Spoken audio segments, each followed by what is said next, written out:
Hello and welcome my dear students. I am Rushali ma'am from VM academy classes Nashik. हम देख रहे हैं हमारे 12th साइंस का बायोलॉजी। स्टार्ट किया था chapter number 1 reproduction in lower and higher plant. आज लेक्चर नंबर 3 है। हम देख रहे हैं सेक्सुअल रिप्रोडक्शन। आज का हमारा टॉपिक है माइक्रोस्पोरोजेनेसिस। माइक्रोस्पोर मतलब पोलन ग्रेन फॉर्म होने की प्रोसेस हमें देखनी है। उसके साथ साथ हमें देखना है स्ट्रक्चर ऑफ एनाट्रोपस ओव्यूल। तो एनाट्रोपस ओव्यूल का स्ट्रक्चर क्या होता है, उसके अलग अलग पार्ट को डिटेल में हम डिस्कस करेंगे। तो चलो स्टार्ट करते हैं microsporogenesis with VM academy Nashik. चलो आज के लेक्चर में हमें फर्स्ट देखना है माइक्रोस्पोरोजेनेसिस। माइक्रोस्पोर्स मतलब पोलन ग्रेन, जो कि मेल रिप्रोडक्टिव क्या होते हैं, गैमेट्स होते हैं। उनको जेनेसिस मतलब फॉर्मेशन। तो माइक्रोस्पोरोजेनेसिस मतलब माइक्रोस्पोर को फॉर्म करने की प्रोसेस या फिर पोलन ग्रेन फॉर्म होने की प्रोसेस को क्या कहा जाएगा, माइक्रोस्पोरोजेनेसिस।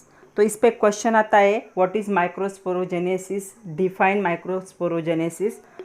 तो क्या लिख सकते हैं हम इसके बारे में, इट इज़ प्रोसेस इन विच, ऐसी प्रोसेस होगी, एक क्या है प्रोसेस है, फॉर्मेशन मतलब प्रोसेस है, जहाँ पे क्या होंगे माइक्रोस्पोर मदर सेल जो होगा वो डिवाइड हो जाएगा। डिवीजन कैसा होगा, देखो यहाँ पे डिवीजन होगा माइटोटिक। तो माइटोटिकली डिवाइड हो जाएगा और ये क्या करेगा, टेट्राड मतलब 4 बनाएगा। टेट्रा मतलब 4 होते, ये फॉर्म करेगा टेट्राड हैप्लॉइड माइक्रोस्पोर। तो यहाँ पे हैप्लॉइड माइक्रोस्पोर, हैप्लॉइड मतलब इसके न्यूक्लियस में एक सिंगल न्यूक्लियर क्या होगी, क्रोमोसोम की क्रोमोसोम प्रेजेंट होगा, उसे क्या कहा जाएगा, माइक्रोस्पोर कहा जाएगा। और माइक्रोस्पोर का ही दूसरा नाम क्या है, पोलन ग्रेन है। तो क्या डेफिनेशन हो सकती है, it is process in which each microspore mother cell divide mitotically to form tetrad of haploid microspore और पोलन ग्रेन। ओके, मैं आप लोगों को मियोसिस और माइटोसिस दोनों के बारे में थोड़ा सा बताऊंगी इस डेफिनेशन के बाद। या फिर हम ये भी कह सकते हैं, इसे और एक तरीके से डिफाइन किया जा सकता है, the process of formation of microspore और पोलन ग्रेन। माइक्रोस्पोर या पोलन ग्रेन फॉर्म हो सकता है, ये क्या होगा, हैप्लॉइड होगा नेचर में, from diploid microspore mother cell. ये जो माइक्रोस्पोर मदर सेल होगा ये डिप्लॉइड होगा, मतलब इसके न्यूक्लियस में क्या होंगे, क्रोमोसोम पेयर में प्रेजेंट होंगे। तो डिप्लॉइड माइक्रोस्पोर मदर सेल से क्या फॉर्म हो रहा है, यहाँ पे हैप्लॉइड माइक्रोस्पोर जिस प्रोसेस से फॉर्म होगा। और यहाँ पे कौन सा सेल डिवीजन यूज़ होगा, मियोटिक सेल डिवीजन यूज़ होगा। इसे क्या कहा जाएगा, माइक्रोस्पोरोजेनेसिस। ये पोलन सैक के अंदर होता है माइक्रोस्पोर फॉर्म होने की प्रोसेस। तो लास्ट लेक्चर में हमने देखा था टीएस एंथर का, और हमने देखा था कि 4 ऐसी जगह होती है जहाँ पे 4 सैक प्रेजेंट होते हैं और वहाँ पे क्या होगा, ये पोलन ग्रेन फॉर्म होंगे। तो सेकंड डेफिनेशन हम लिख सकते हैं, the process of formation of microspore from diploid microspore mother cell through meiotic cell division inside the microsporangia or the pollen sac is called as the microsporogenesis या फिर formation of pollen grain. तो 2 cell division हमने 11th में देखे। अभी आप लोगों ने कितना पढ़ा है आप लोगों को ही पता है। तो पहला हमने देखा था माइटोसिस।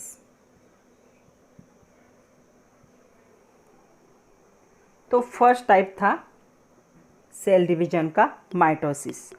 तो माइटोसिस सेल डिवीजन का टाइप था जहाँ पे क्या होते थे, सेल डिवाइड होते थे और फॉर्म करते थे 2 सिमिलर डॉटर सेल। मतलब अगर कोई सेल है तो ये सेल क्या हो जाएगा, डिवाइड होगा और 2 डॉटर सेल को बनाएगा। और ये जो डॉटर सेल होते ये क्या होते, आइडेंटिकल टू पेरेंट सेल।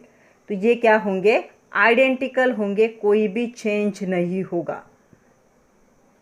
तो एक सेल सिर्फ 2 सेल में क्या होता था, कन्वर्ट। अगर आपको कहीं लग जाए या कहीं के हमारे सेल अगर बॉडी के ख़राब हो जाते तो हमारी बॉडी क्या करती है, माइटोसिस से क्या करती है, 1 से 2, 2 से 4, 4 से 8 ऐसे सेल बना के उस वॉर्न आउट पार्ट को क्या कर लेती है, अच्छे से क्लियर कर लेती। तो यहाँ पे क्या होगा, माइटोसिस सेल डिवीजन में एक जो सेल होगा, सेल डिवाइड होगा, फॉर्म करेगा 2 सिमिलर डॉटर सेल और ये डॉटर सेल आइडेंटिकल होंगे पेरेंट से। पेरेंट और ये सेल क्या होंगे, आइडेंटिकल होंगे।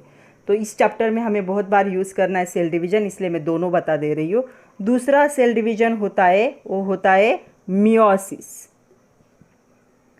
मियोसिस में क्या होगा, यहाँ पे जो नंबर ऑफ क्रोमोसोम है ये रिड्यूस हो जाते हैं, हाफ हो जाते हैं जब मदर क्या होती है, दो डॉटर सेल में क्या होती है, कन्वर्ट होती है।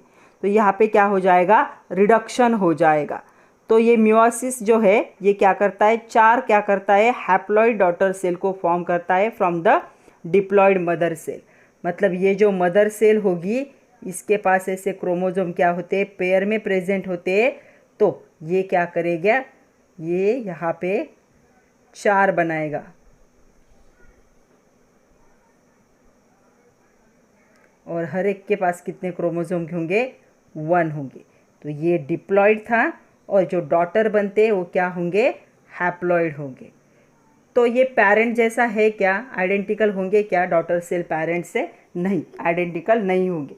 यहाँ पे दोनों भी आइडेंटिकल, अगर इसे इसके साथ कंपेयर करोगे तो आइडेंटिकल होगा, सिर्फ एक सेल से 2 सेल बन रहे। लेकिन जो मियोसिस होगा इस टाइप के सेल डिवीजन में क्या होते हैं, the number of chromosome reduce होते टू हाफ, आधे हो जाते। And this type of cell division is also called as reductional division, इसी का दूसरा नाम रिडक्शनल डिवीजन था। और मियोसिस क्या प्रोड्यूस करता है, 4 हैप्लॉइड डॉटर, 4 हैप्लॉइड डॉटर बनाए उसने from the diploid parent cell. तो पेरेंट सेल डिप्लॉयड था, इसमें से इसने क्या कर लिए, 4 हैप्लॉइड। तो यहाँ पे जो हो रहा है माइक्रोस्पोरोजेनेसिस में सेल डिवीजन कौन सा हो रहा है, यहाँ पे मियोसिस हो रहा है। तो देखो यहाँ पे क्या होगा, जो हम देख रहे हैं माइक्रोस्पोरोजेनेसिस में, तो यहाँ पे सेल डिवीजन दोनों भी टाइप हमने देख लिए। तो क्या होगा, देखो यहाँ पे जो माइक्रोस्पोर मदर सेल था,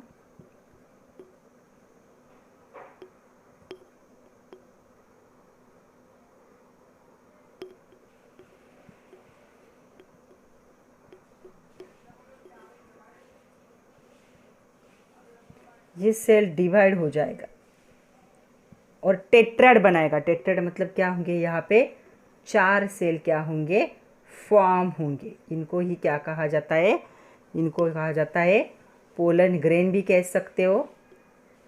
पोलन ग्रेन कॉमन नेम है, एक्चुअल इसे क्या कहा जाता है, माइक्रोस्पोर कहा जाता है। माइक्रो मतलब स्मॉल साइज वाले। ये था डिप्लॉयड था नेचर में, ये क्या होंगे, हैप्लॉइड होंगे नेचर में। इसी प्रोसेस को क्या कहा जाता है, और ये कौन सा सेल डिवीजन हो रहा है, यहाँ पे सेल डिवीजन का टाइप है मियोसिस। तो मियोसिस में क्या होता है, 1 से 4 बनते हैं लेकिन क्रोमोसोम हाफ हो जाते हैं। तो यहाँ से यहाँ जाते वक्त क्रोमोसोम क्या हो गए, आधे हो गए। तो यहाँ पे क्या है, ये जो पोलन ग्रेन है ये यहाँ पे हैप्लॉइड क्यों बन रहा है, तो देखो ये हैप्लॉइड होगा नेचर में। क्यों, क्योंकि पोलन ग्रेन क्या है, ये मेल गैमेट है। पोलन ग्रेन क्या होगा, पोलन का स्पेलिंग, पोलन ग्रेन क्या होते हैं, मेल गैमेट होते। ये फीमेल गैमेट के साथ क्या हो जाएंगे, कंबाइन होंगे। आगे होने वाली प्रोसेस है ये, फीमेल गैमेट के साथ कंबाइन होंगे। ये भी हैप्लॉइड होंगे नेचर में, ये भी हैप्लॉइड होंगे, और दोनों मिलके, दोनों के फ्यूजन से क्या होगा, यहाँ पे जाइगोट फॉर्म होगा, जो क्या होगा, डिप्लॉयड होगा। हैप्लॉइड के कॉम्बिनेशन से क्या होगा, डिप्लॉयड जाइगोट क्या होगा, फॉर्म होगा। इसीलिए माइक्रोस्पोर मदर सेल जो क्या था, डिप्लॉयड था, वो क्या हो रहा है, इस सेल डिवीजन से वो हैप्लॉइड में कन्वर्ट हो रहा है, ताकि ये हैप्लॉइड इसके साथ कंबाइन होके क्या बनाए, जाइगोट फॉर्म कर सके। अभी हमने जो देखा माइक्रोस्पोर, अभी इसका स्ट्रक्चर हमें डिटेल में जानना है, इस पे बहुत बार क्वेश्चन भी आते हैं। तो चलो देखते हैं स्ट्रक्चर ऑफ माइक्रोस्पोर, या पोलन ग्रेन भी कह सकते हो। इस पे क्वेश्चन आता है, explain in detail the structure of microspore. 2 mark या 3 मार्क के लिए क्वेश्चन आ सकता है। तो क्या होता है माइक्रोस्पोर या पोलन ग्रेन, जो कि मेल गैमेट होगा, आगे जाके फर्टिलाइजेशन करेगा फीमेल गैमेट के साथ। तो ये क्या होता है, नॉन मोटाइल होता है, मतलब अपने आप एक जगह से दूसरी जगह पे मूव नहीं कर सकता। हम जो ह्यूमन होते हैं, ह्यूमन का जो मेल गैमेट होता है जिसे स्पर्म कहा जाता है, तो जनरली स्पर्म को क्या होती है, एक थ्रेड जैसा स्ट्रक्चर होता है। तो ह्यूमन स्पर्म क्या कर सकता है, वो मोटाइल होता है, एक जगह से दूसरी जगह पे अपने आप मूव कर सकता है। लेकिन ये क्या होगा, नॉन मोटाइल होगा, मतलब मूव नहीं कर सकता, एक जगह से दूसरी जगह पे पहुंचाना पड़ेगा, खुद से नहीं जाएगा। यूनिसेलुलर बॉडी होगी। यूनिसेलुलर होगी मतलब क्या होगा, यहाँ पे एक ही टाइप के सेल से ये बना हुआ होगा। तो यूनिसेलुलर बॉडी है, एक ही टाइप के सेल से बना हुआ होगा। विथ सिंगल न्यूक्लियस, इसके पास एक ही क्या होगा, न्यूक्लियस होगा। आपके बुक में एक पॉइंट दिया नहीं है, लेकिन यहाँ पे उन्होंने ऐड करना चाहिए था। क्या होता है, ये हैप्लॉइड होता है।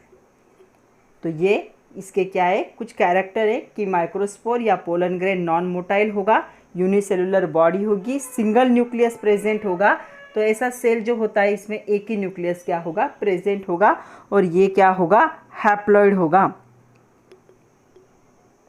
तो ये नॉन मोटाइल है, तो मतलब क्या है, अगर इसे एक जगह से दूसरी जगह जाना पड़ेगा तो इसे किसी एजेंट की ज़रूरत पड़ेगी।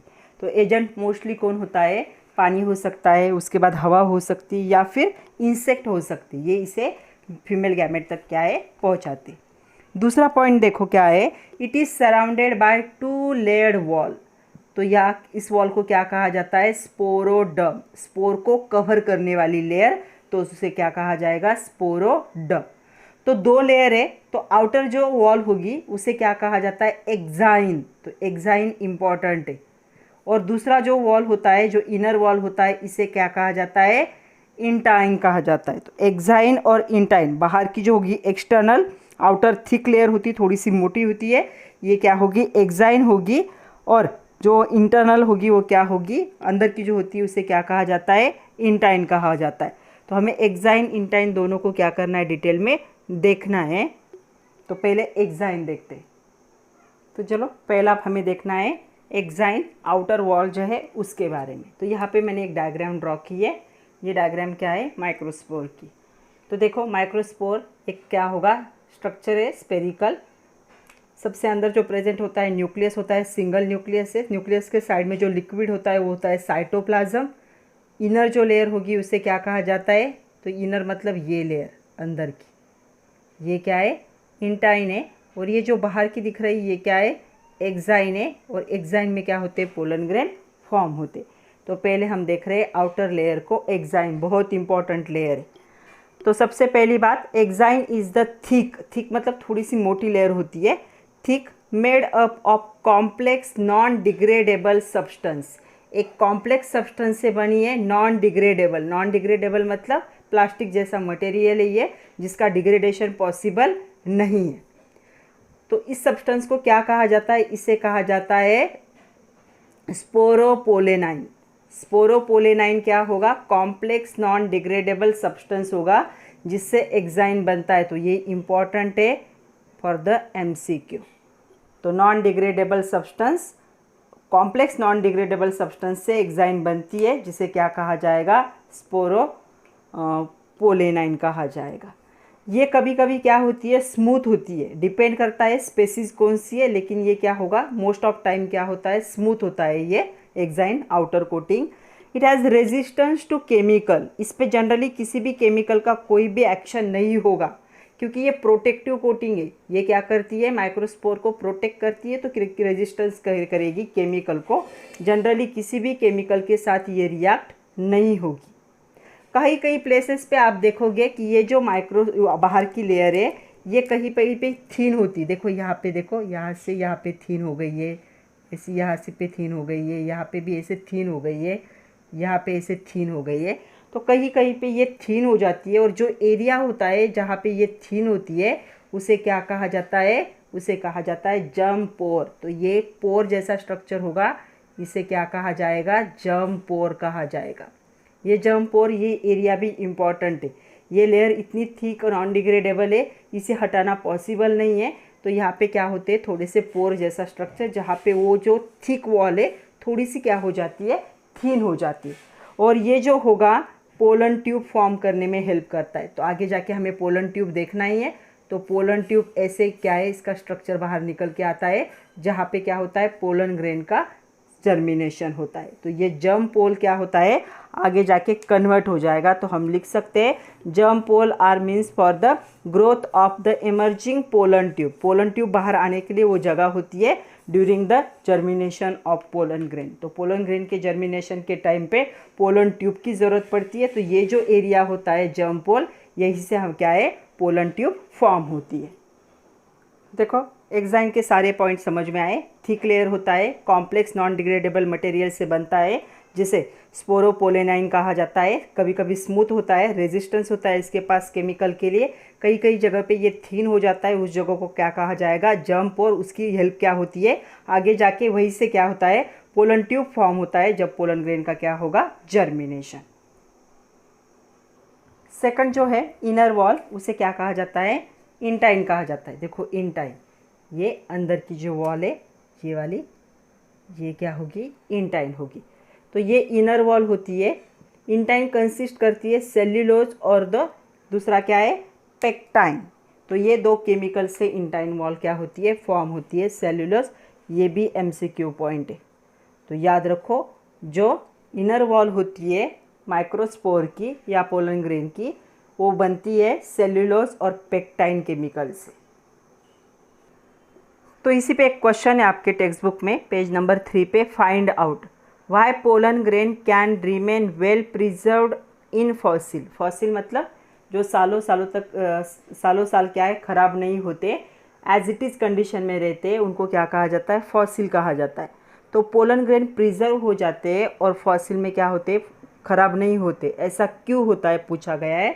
तो ये होता है बिकॉज ऑफ आउटर वॉल। जो आउटर वॉल है वो क्या है एक्साइन है। तो एक्साइन ऑफ पोलन ग्रेन क्या होती है, it is made by complex non degradable substance.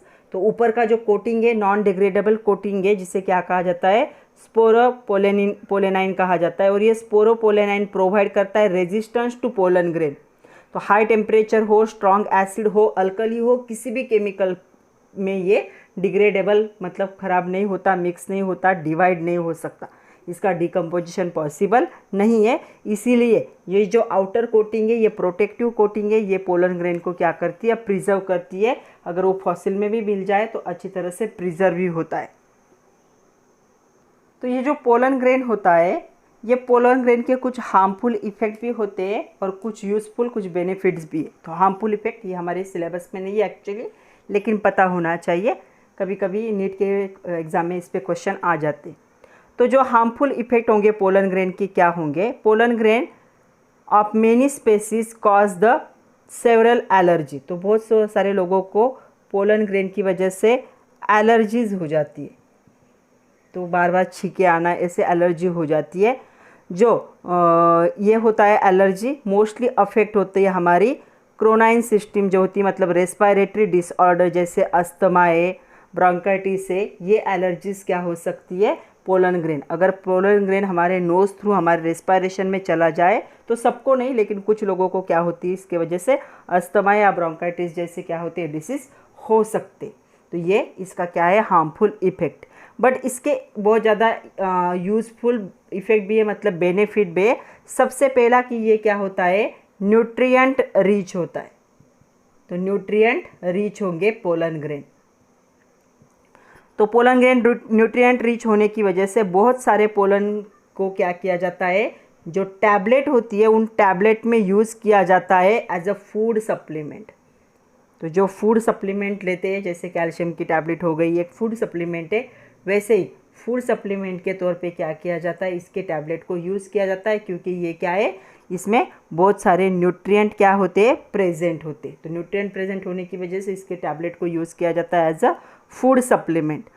ये जो पोलन प्रोडक्ट है इनको सिरप के फॉर्म में या टैबलेट के फॉर्म में भी मार्केट में बेचा जाता है। जो वेस्टर्न कंट्रीज़ है वहाँ पे टैबलेट के फॉर्म में या फिर कभी कभी सिरप के फॉर्म में भी इसे यूज़ किया जाता है, क्योंकि इसमें बहुत सारे न्यूट्रिएंट मटेरियल प्रेजेंट है। पोलन कंजम्पशन ये क्या करता है, ये जो एथलीट होते हैं या फिर रेस में जो हॉर्सेस दौड़ते हैं उनकी एबिलिटी को भी क्या कर देते हैं इंक्रीज कर देते हैं। तो ये क्या थे इसके harmful effect and benefits. Next देखो पोलन वायबिलिटी, ये एक्चुअल हमारे बुक में नहीं दिया है, सिर्फ हमें ऑलवेज रिमेंबर करके दिया है बुक में। तो क्या होता है right short note on pollen viability आया तो क्या लिख सकते हो? तो pollen viability is the functional ability of pollen grain. Functional मतलब काम करने की, जर्मिनेट होकर गैमेट में कन्वर्ट होने की एबिलिटी। सो ये क्या होगी? फंक्शनल एबिलिटी होगी पोलन ग्रेन की, ताकि वो जर्मिनेट हो सके पोलन ग्रेन और वो क्या डेवलप करे? मेल गैमेटोफाइट को क्या करे? डेवलप करे, जो फीमेल के साथ क्या है? फ्यूज़ करके नया स्पीसीज को फॉर्म करेगा। ये डिपेंड होता है किस पे? एनवायरमेंटल कंडीशन, जैसे कि टेम्परेचर, ह्यूमिडिटी मतलब मॉइस्चर कितना एटमॉस्फेयर पे, इस पे ये एबिलिटी क्या होती है? डिपेंड होती है। एग्जाम्पल अगर देखोगे, राइस और व्हीट जो होते हैं, राइस और व्हीट सब लोगों को पता है, इनकी जो वायबिलिटी होती है पोलन ग्रेन की, वो कितनी होती है? 30 मिनट्स। जब वो फॉर्म होते, उनके रिलीज होने के बाद 30 मिनट तक वो क्या है? यहाँ पे जर्मिनेट हो सकते हैं, मेल गैमेटोफाइट बना सकते हैं, उसके बाद वो जर्मिनेशन उनका पॉसिबल नहीं है।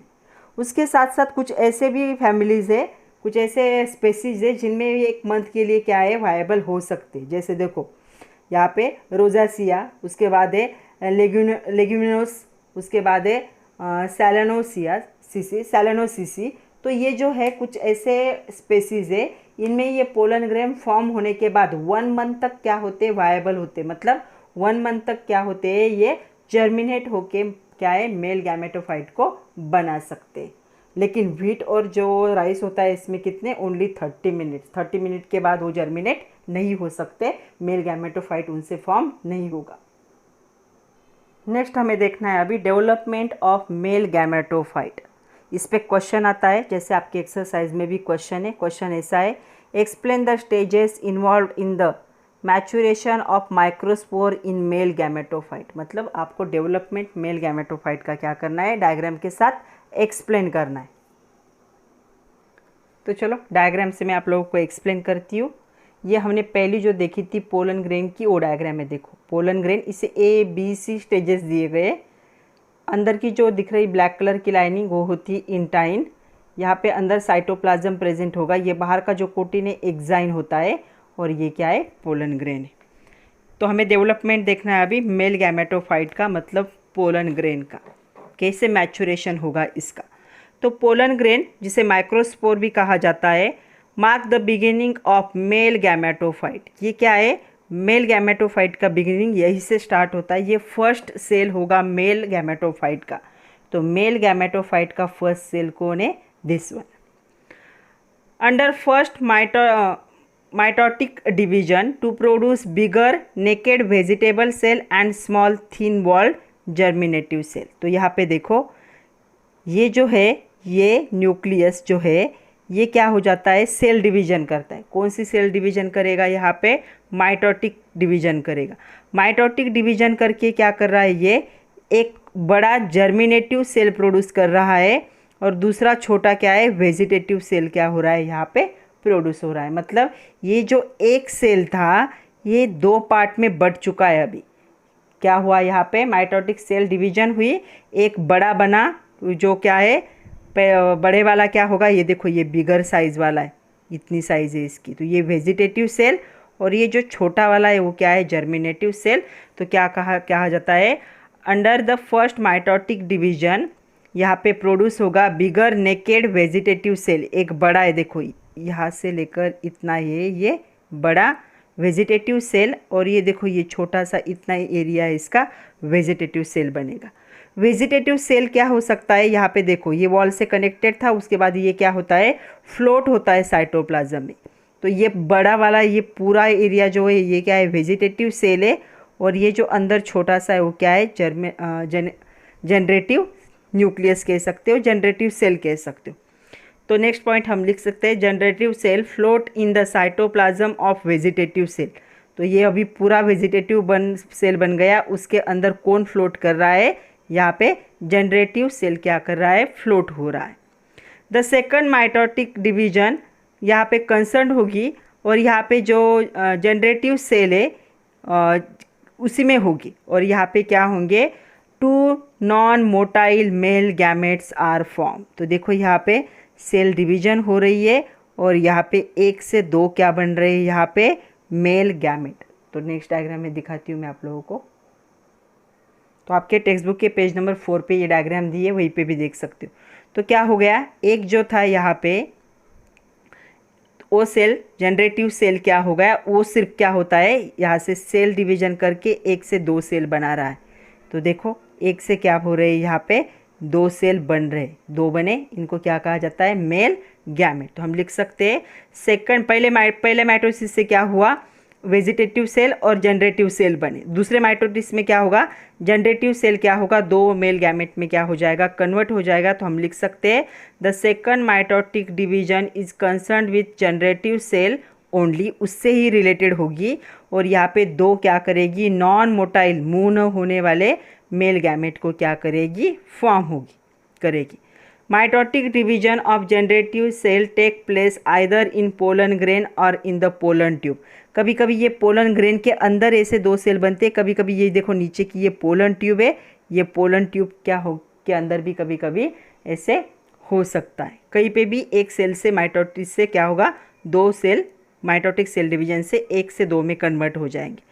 Pollen grain are the shed from the anther, anther से क्या हो जाएंगे, ये शेड होंगे at this two cell stage in most of the angiosperm. तो देखो 1 से क्या हो गए, 1 से 2 हो गए, 2 मेल गैमेट। यहाँ पे देखो ये पोलन ट्यूब है, इस पोलन ट्यूब में आ गए। तो इसके साथ साथ ये जो न्यूक्लियस था, ये न्यूक्लियस भी यहाँ पे आ गया। तो ये कहाँ होता है, जनरली एंजियोस्पर्म में ऐसे होता है।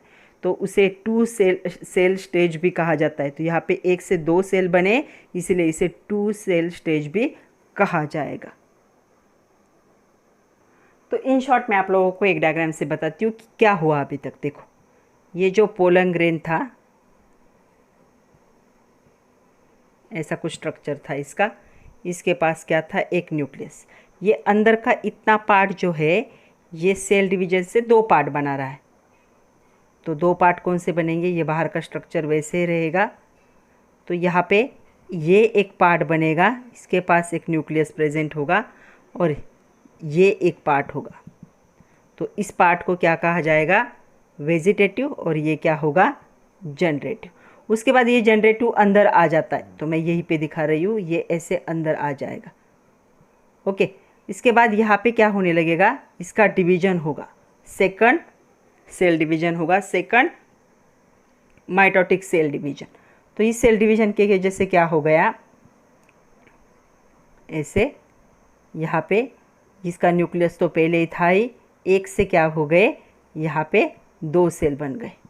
ओके, उसके बाद ये जो यहाँ पे था, मैंने बताया था आपको जर्म पोर कहा जाता है। तो ये जर्म पोर किस में कन्वर्ट हो जाता है, पोलन ट्यूब में कन्वर्ट हो जाता है, और यहाँ पे ये ओपन हो जाएगा।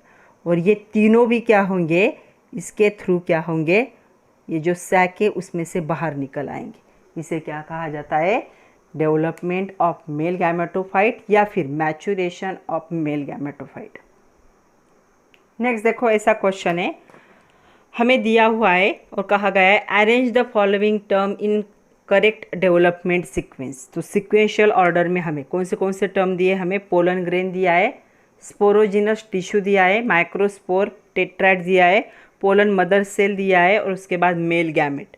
तो सबसे पहले कौन आएगा, पहले टिश्यू आएगा। तो ये कहाँ पे प्रेजेंट होता है, एंथर में, स्पोरोजिनस टिश्यू। सबसे पहले इवेंट में ये पहले आएगा।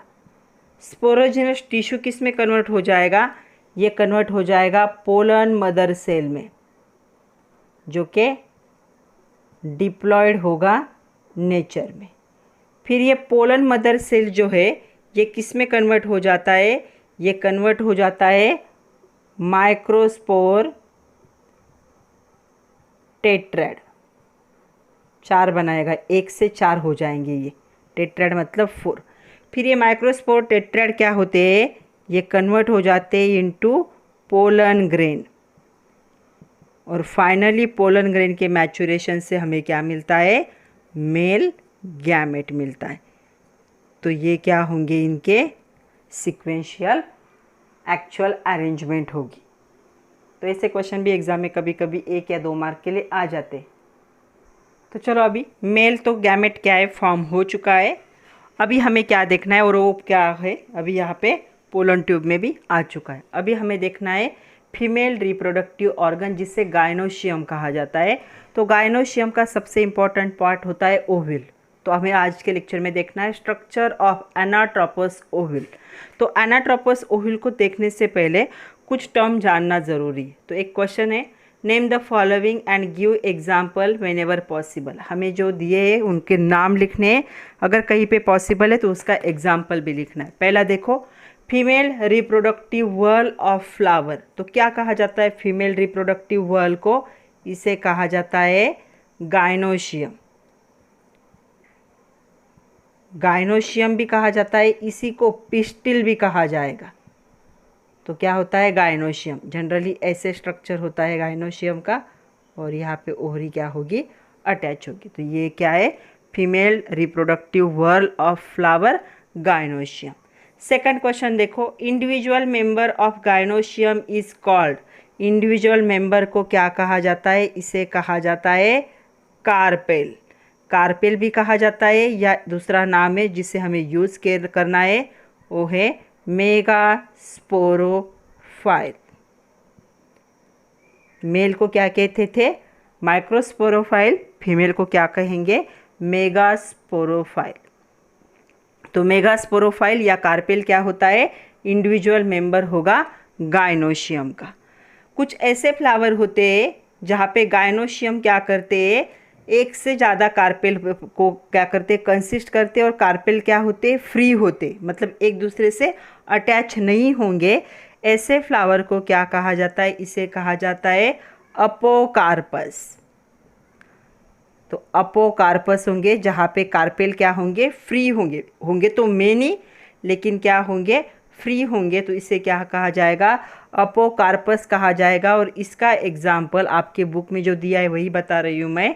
यहाँ पे माइकेलिया, माइकेलिया क्या है, इसका एग्जाम्पल है। तो ये जो माइकेलिया है ये येलो कलर का फ्लावर होता है। तो ये इसमें क्या होते हैं, फ्री कार्पेल्स होते। दूसरा जो होता है many with the fused carpel. Carpel क्या हो जाएंगे, फ्यूज हो जाएंगे फ्लावर के अंदर। ऐसे गायनोशियम जहाँ पे मेनी कार्पेल होंगे लेकिन फ्यूज कंडीशन में होंगे, उनको क्या कहा जाता है? उनको कहा जाता है सिनकार्पस। और इसका एग्जाम्पल है ब्रिंजल। ब्रिंजल सब लोगों ने देखा होगा, बट आई होप कितने लोगों ने ब्रिंजल का फ्लावर देखा है ये मुझे नहीं पता। अगर पॉसिबल है कहीं पे ब्रिंजल का प्लांट है तो देखो, थोड़ा सा पिंक कलर का फ्लावर होता है ब्रिंजल का। तो ये क्या होते हैं, इसमें जो गायनोशियम होंगे फ्लावर के वो थोड़े से क्या होते, फ्यूज़ होते तो ज़्यादा है, मेनी होते हैं लेकिन फ्यूज़ होते, एक दूसरे के साथ जॉइन हो जाते। उसके बाद आता है ओहरी। ओहरी जो नीचे का ये जो पार्ट है इसे ओहरी कहा जाता है। कभी कभी ओहरी में क्या होता है, सिंगल ओविल प्रेजेंट होता है। यहाँ पे मैंने मेनी दिखाया, लेकिन ऐसे होता है कहीं कहीं पे एक ही ओविल क्या होता है, प्रेजेंट होता है। जब ओहरी में एक ही ओविल प्रेजेंट होता है इसे कहा जाता है यूनी ओव्यूलेटेड। यूनी ओव्यूलेटेड कहा जाएगा। और इसका एग्जाम्पल है व्हीट, मैंगो। मैंगो तो सब लोगों ने देखा है, अभी तो मैंगो का सीज़न भी चल रहा है तो सबको पता है इसके अंदर एक ही ओरी होती है। तो इसका एग्जाम्पल मैं लिख रही हूँ मैंगो। व्हीट भी वैसे ही है। उसके बाद कभी कभी क्या होते हैं, ओरी ज़्यादा होते, देखो यहाँ पे एक से ज़्यादा ओरी प्रेजेंट है। तो कभी कभी ओरी ज़्यादा होते हैं, इसे क्या कहा जाता है, इसे कहा जाता है मल्टी ओव्यूलेटेड। तो सब लोगों ने टोमेटो खाया होगा, तो टोमेटो इसका एग्जाम्पल है। या फिर जो लेडी फिंगर होता है, भिंडी जिसे कहते, तो वो भी इसका एग्जाम्पल है। तो टोमेटो याद रखो, टोमेटो इसका क्या होगा, एग्जाम्पल होगा, जो कि क्या होता है, मल्टी ओव्यूलेटेड होता है। एक से ज़्यादा ओव्यूल क्या होंगे, ओवरी के अंदर प्रेजेंट होंगे। तो ये कुछ बेसिक चीज़ें थी जो पता होनी चाहिए आपको, कभी कभी 1 मार्क के लिए पूछी भी जा सकती है, तो ये इसलिए मैंने बताया। फीमेल रिप्रोडक्टिव व्हर्ल कौन होगा, गायनोशियम। इसे पिस्टिल कहा जाता है। अगर सिंगल मेंबर है तो उसे क्या कहा जाता है, कार्पेल। देखो यहाँ पे मैंने सिंगल दिखाया, इसे कार्पेल या मेगास्पोरोफाइल कहा जाएगा। जो फ्लावर होते हैं जिनमें गाइनोसियम प्रेजेंट होता है। कभी कभी क्या है, ये कार्पेल मेनी होते हैं, फ्री होते हैं, इसे क्या कहा जाएगा, अपोकार्पस। कभी कभी मेनी होते हैं और कभी फ्यूज हो जाते हैं एक दूसरे के साथ, उनको क्या कहा जाता है, सिनकार्पस। सिंगल ओव्यूल अगर ओवरी के अंदर प्रेजेंट होगा तो यूनी ओव्यूलेटेड, मैंगो व्हीट इसका एग्जाम्पल है। और अगर ओव्यूल ज़्यादा हुए, एक से ज़्यादा हुए, तो मल्टी ओव्यूलेटेड इसका एग्जाम्पल है टोमेटो एंड लेडीज फिंगर। तो चलो अभी हमें देखना है एनाट्रोपस ओव्यूल को। इस पे क्वेश्चन आता है, ड्रॉ नीट लेबल डायग्राम। यहाँ पे मैंने ड्रॉ की है of anatropous ovule and explain the structure in detail. Diagram भी ड्रॉ करनी है और स्ट्रक्चर को भी अच्छे से एक्सप्लेन करना है। हम हर पार्ट को डिटेल में देखेंगे। उससे पहले ये ओव्यूल कहाँ प्रेजेंट होता है, गायनोशियम में प्रेजेंट होता है। तो हमेशा याद रखो गायनोशियम ऐसे होगा।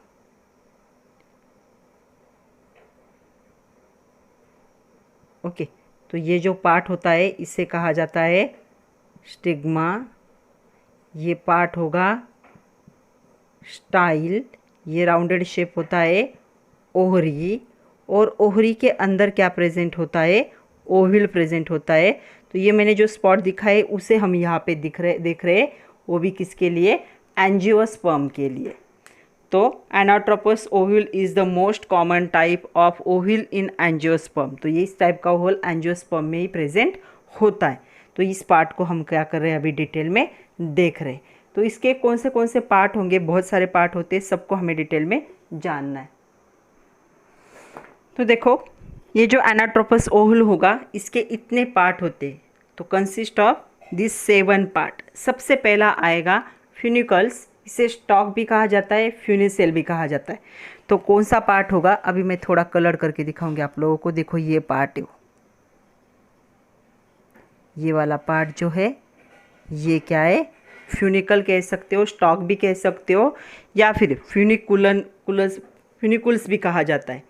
तो इसके बारे में क्या लिख सकते हैं, each ovule develop inside the ovary. Her ovule क्या होता है, ओवरी के अंदर।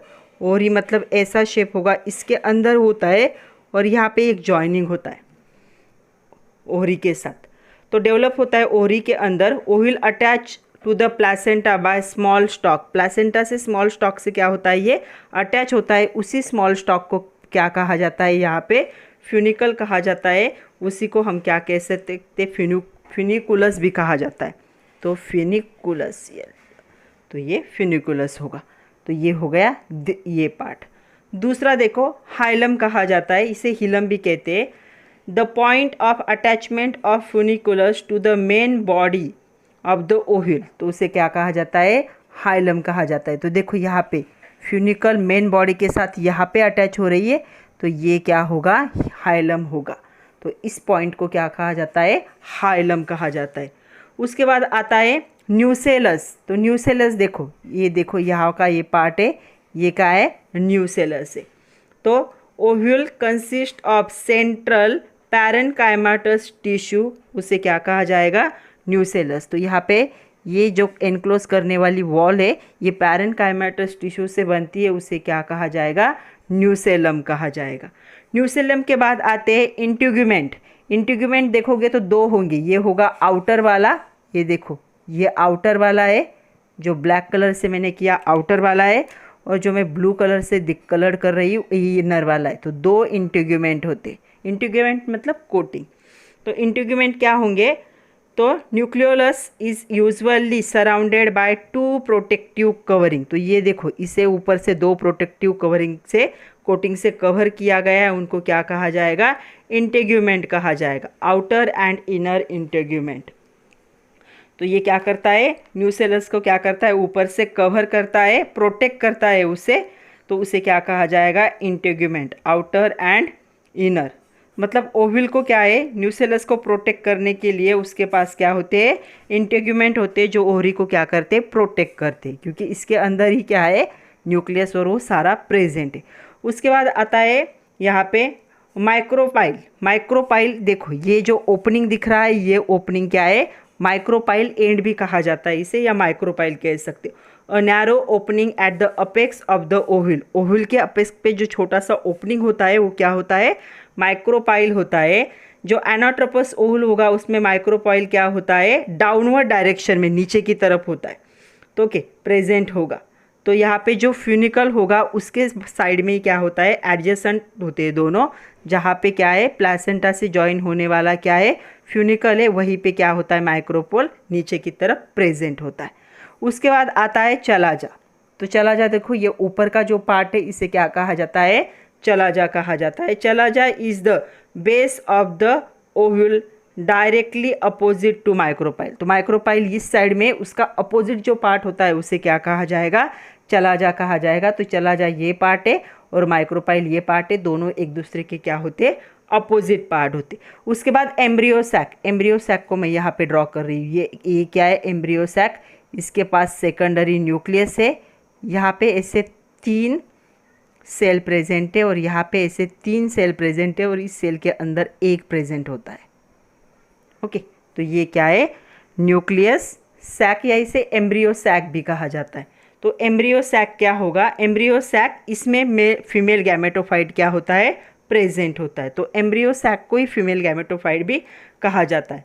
तो यहाँ पे जो ओव्यूल होंगे मल्टी सेलुलर स्ट्रक्चर होता है और ये क्या होगा, एम्बेडेड होगा न्यूक्लियस के अंदर। तो न्यूक्लियस क्या होगा, इसके अंदर एम्बेडेड होगा, इसे क्या कहा जाएगा, एम्ब्रियो सैक कहा जाएगा। एम्ब्रियो इसके अंदर फॉर्म होता है। अभी इसके भी 2-3 पॉइंट है जो आपके बुक में मेंशन नहीं किए, लेकिन हम देख लेते हैं।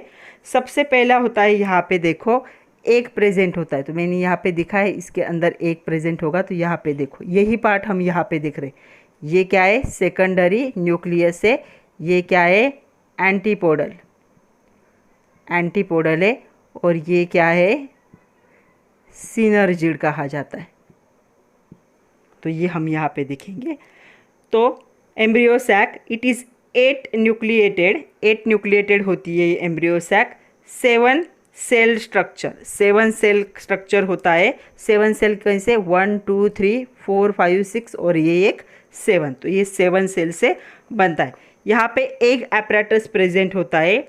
यहाँ पे 3 सेल होंगे माइक्रोपोलर, मतलब इस माइक्रोपाइल एंड की तरफ ये जो 3 होते हैं 1 2 एंड 3, ये माइक्रोपाइलर एंड की तरफ होते हैं।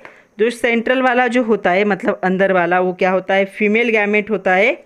इसी में क्या होगा, उस पेयर मतलब एक प्रेजेंट होगा। और साइड के जो 2 होते हैं उनको क्या कहा जाता है, सिनर्जिड।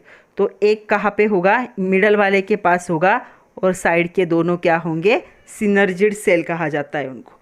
उसके बाद सेकेंडरी न्यूक्लियस ये होता है, यहाँ पे देखो, यहाँ ये दिख रहा है सेकेंडरी न्यूक्लियस प्रेजेंट होगा। सेकेंडरी न्यूक्लियस का क्या है, द डिप्लॉयड स्ट्रक्चर होता है। ये डिप्लॉयड मतलब 2n स्ट्रक्चर होगा न्यूक्लियस, डिप्लॉयड स्ट्रक्चर होगा। और ये 2 पोलर न्यूक्लियाई के कॉम्बिनेशन से बनता है। 2 न्यूक्लियाई एक साथ कंबाइन होते हैं तब ये बनता है, तो ये डिप्लॉयड होता है। उसके बाद एंटीपोडल सेल, तो ये 1 2 3, ये क्या है, एंटीपोडल सेल। तो एंटीपोडल सेल 3 के ग्रुप में होते हैं। ये कौन सी तरफ होते हैं, चलाजा की तरफ होते हैं, चलाजा एंड की तरफ होते हैं। तो ये 3 क्या है, एंटीपोडल क्या है, सेल है, चलाजा के तरफ होते। तो ये है structure of the anatropous ovule. कौन से पार्ट होंगे, सबसे पहला होगा फ्यूनिकल, फ्यूनिकुलस भी कह सकते हो, स्टॉक भी कह सकते हो। दूसरा होता है हाइलम होता है।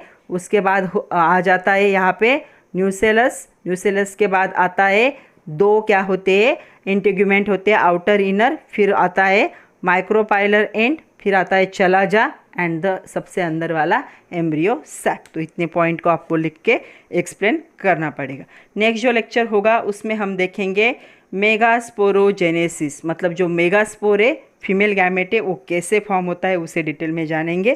तब तक के लिए अच्छे से पढ़िए, नोट्स बनाइए, डायग्राम की प्रैक्टिस करना भी ज़रूरी है। Thank you very much my dear students.